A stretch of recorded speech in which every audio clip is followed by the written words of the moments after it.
Arya garden में आपका स्वागत है। इस वीडियो में मैं आपके साथ शेयर करूंगी कि अगर आपके नींबू के प्लांट पर आपने सारे फर्टिलाइज़र अप्लाई कर लिए हैं और भी ट्रीटमेंट कर लिए हैं जो होते हैं, तो भी आपके प्लांट पर फूल नहीं आ रहे और फूल आ रहे हैं तो वो सारे के सारे झड़ रहे हैं, फल में कन्वर्ट नहीं हो रहे हैं। तो इस वीडियो में मैं आपको एक ऐसा फर्टिलाइज़र बताऊंगी जो कि न केवल नींबू और भी अगर आपके फूलों के पौधे हैं या आपके और फलों के पौधे हैं, सब्जियों के पौधे हैं, उनमें भी आप अप्लाई करके अनेकों वेजिटेबल, ढेरों वेजिटेबल और फ्रूट या फल या फूल ले सकते हैं। ये प्लांट मैंने नर्सरी से परचेज किया था कम से कम 3 साल पहले। तो इसके ऊपर 2-3 नींबू तो लगे हुए थे। उसके बाद हमारे यहाँ पर 1-2 बार फ्लावर भी आए, कुछ 2-4 फ्लावर आए होंगे, और वो जैसे ही फल में थोड़ा सा कन्वर्ट होते तो वो झड़ जाते थे। एक फर्टिलाइज़र मैंने इस्तेमाल किया हुआ है बैंगन के प्लांट पर, जो मैंने यूट्यूब से ही देखा था। तो जब मेरे बैंगन के प्लांट पर सारी डंडियां रह गई थी और पता नहीं गिलहरी या चूहे सारे तो पत्ते खा गए थे, और सारे के सारे जैसे डंडियां रहती हैं ऐसे के ऐसे बस छोड़ दिया था। तो मैंने उन प्लांट पर अप्लाई किया था और मेरे प्लांट पर जैसे ही मैंने उस फर्टिलाइज़र को अप्लाई किया, उसके बाद मेरे प्लांट पर पत्ते भी आ गए थे और मैंने उससे फ्रूटिंग भी ली थी बहुत। और उस फर्टिलाइज़र के बारे में मैं 1-2 वीडियो में पहले भी बता चुकी हूँ, लेकिन अब मैंने उसी फर्टिलाइज़र को नींबू के प्लांट पर अप्लाई किया था और आप उसका रिजल्ट देख सकते हैं। तो पहले तो मैं इस प्लांट की ट्रीटमेंट के बारे में बताती हूँ आपको। तो सबसे पहले तो जो प्लांट के ऊपर मैंने ट्रीटमेंट किए हैं वही मैं आपको बता देती हूँ। 3 प्लांट हैं मेरे पास और तीनों की मैंने दिसंबर जनवरी तक कटिंग कर दी थी, क्योंकि जो नई ब्रांचेज होती हैं उनके ऊपर फल फूल नहीं आते हैं, जो पुरानी ब्रांचेज हैं उनके ऊपर ही आते हैं। हम कट करते रहते हैं, देख सकते हैं नई नई ब्रांचेज आ गई हैं और थोड़ा सा ये ऊपर होते ही हम इनको कट कर देंगे ताकि और फ्लावर और फूल आ सकें। और दूसरा, आपको पता ही है कि ये प्लांट धूप में रखने ज़रूरी होते हैं, यानी कि धूप लगनी ज़रूरी होती है। चाहे आप इनको किसी गमले में लगाएं, बड़े गमले में, या फिर ज़मीन में लगाएं, तो कम से कम 5 से 6 घंटे की धूप इन प्लांट को ज़रूर लगनी चाहिए। और अगली ट्रीटमेंट यही होती है कि इन प्लांट्स की जो गुड़ाई करनी होती है वो कर देनी चाहिए दिसंबर जनवरी में। और उसके बाद जो भी आप फर्टिलाइज़र डालें तो प्लांट में डाल सकते हैं। और एक फर्टिलाइज़र इनके लिए बहुत ज़रूरी होता है, वो है लस्सी या दही। फरवरी से अक्टूबर तक आप अपने नींबू के प्लांट में कोई ना कोई फर्टिलाइज़र ज़रूर डालते रहें, चाहे गोबर की खाद हो, वर्मी कंपोस्ट हो, तो प्लांट की कैपेसिटी के अनुसार डालते रहना है, तभी आपका प्लांट आपको फलों से भर देगा।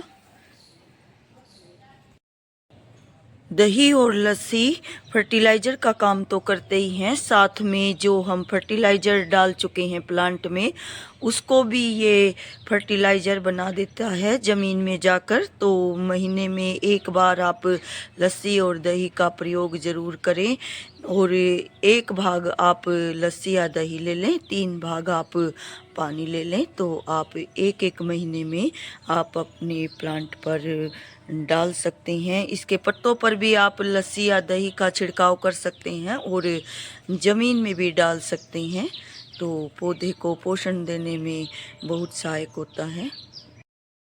और अब जो मेन फर्टिलाइज़र जिसके कारण मेरा प्लांट फलों और फूलों से भर गया है और आपका भी भर जाएगा, तो अब मैं ज़्यादा देर नहीं करूँगी उसको बताने में। तो ये देखिए, ये मेरा मीठे नीम यानी कि कड़ी पत्ता का प्लांट है। इसमें भी मैं दही और लस्सी का प्रयोग ज़रूर करती हूँ और ज़्यादा नहीं करती हूँ। जैसे घर में दही या लस्सी की थैलियाँ तो आती ही हैं, उसमें ही जो खाली हो जाती है जब दही और लस्सी की थैली, उसमें ही पानी भर के रात भर के लिए रख देती हूँ। और अब ज़्यादा देर ना करते हुए, वीडियो को ज़्यादा नहीं बढ़ाते हुए, जो मेन फर्टिलाइज़र है उसका अब मैं आपको बताने वाली हूँ, जिसके कारण से मेरा प्लांट फल और फूलों से भर गया है। तो ये देखिए, ये है मेरा कड़ी पत्ते का प्लांट। ये देख सकते हैं ग्रोथ इसकी। तो इसमें भी मैं दही और लस्सी का प्रयोग करती हूँ। हफ्ते में एक बार तो कर ही लेती हूँ मैं इसमें। और जो ज़्यादा नहीं करती हूँ मैं, जो हमारे घर में दही या लस्सी के पैकेट वगैरह आते हैं उसका इस्तेमाल करने के बाद जो इनकी थैलियाँ बचती हैं उसको ही रात में पानी से भर कर रख देती हूँ और वही पानी मैं सुबह अपने पौधे में डाल देती हूँ। जितने पौधे होते हैं बारी बारी से उनमें डालती रहती हूँ। तो ये है मेन फर्टिलाइज़र जो मैं आपको बताने वाली हूँ, वो है ये देखिए, केले के छिलके और आलू के छिलके, गुड़ और पानी, तीनों को मिला लीजिए बराबर मात्रा में। छोटी छोटी आजकल सबके घरों में वेट मशीनें आती हैं, मैं तो पौधों के लिए ज़रूर रखती हूँ। तो बराबर मात्रा में लेकर उसको ऐसे एयर टाइट जार में एक हफ्ते के लिए रख दीजिए। जो बायो एंजाइम होता है उसको तो बनाने में कम से कम 3 महीने लग जाते हैं, लेकिन ये एक ऐसा फर्टिलाइज़र है जो एक हफ्ते में बन जाता है और आपके प्लांट को फल और फूलों से भर देता है। आप बना कर देखिए और अप्लाई करके देखिए पौधों में, तो आपको खुद ही इसके रिजल्ट पता चल जाएंगे।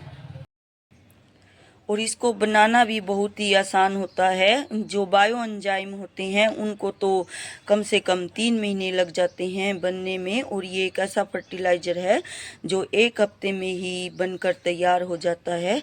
तो आपको बनाना कैसे है, ये 3 चीज़ें, जो गुड़ है और केले के छिलके हैं, आलू के छिलके हैं और पानी, चौथा पानी भी बराबर मात्रा में लेकर ऐसे किसी एयर टाइट जार में रख दीजिए और एक हफ्ते में आपका फर्टिलाइज़र बनकर तैयार हो जाएगा। और आप अपने पौधों में एक हफ्ते में ही इसको अप्लाई कर सकते हैं। और डालना कैसे होता है, 1 लीटर में आप जो हमारे ठंडे की बोतल होती हैं उनका ढक्कन होता है, 1, 2 या 3 ढक्कन भी डाल सकते हैं, कोई नुकसान नहीं करते। जो हमारे ऑर्गेनिक फर्टिलाइज़र होते हैं, जो केमिकल फर्टिलाइज़र होते हैं वो तो ज़्यादा कम डालने से हमारे पौधे को जला सकते हैं या ख़राब कर सकते हैं, लेकिन जो ऑर्गेनिक फर्टिलाइज़र हैं वो ज़्यादा या कम भी हम डाल दें तो कोई नुकसान नहीं होता।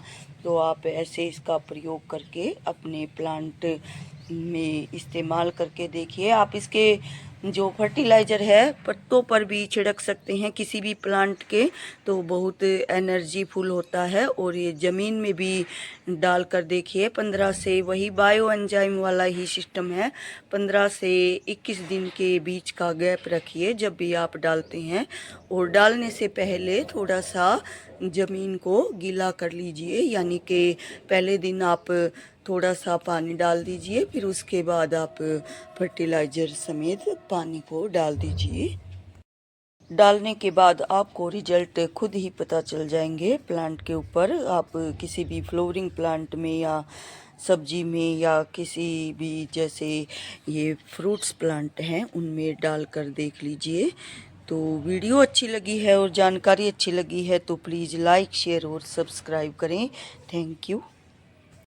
फरवरी से अक्टूबर तक आप अपने प्लांट में 15 से 20 दिन के अंतराल में कोई न कोई फर्टिलाइज़र ज़रूर डालते रहें, चाहे गोबर की खाद हो या वर्मी कंपोस्ट हो या कोई और फर्टिलाइज़र हो, तभी अच्छे रिजल्ट मिलेंगे नींबू के प्लांट से।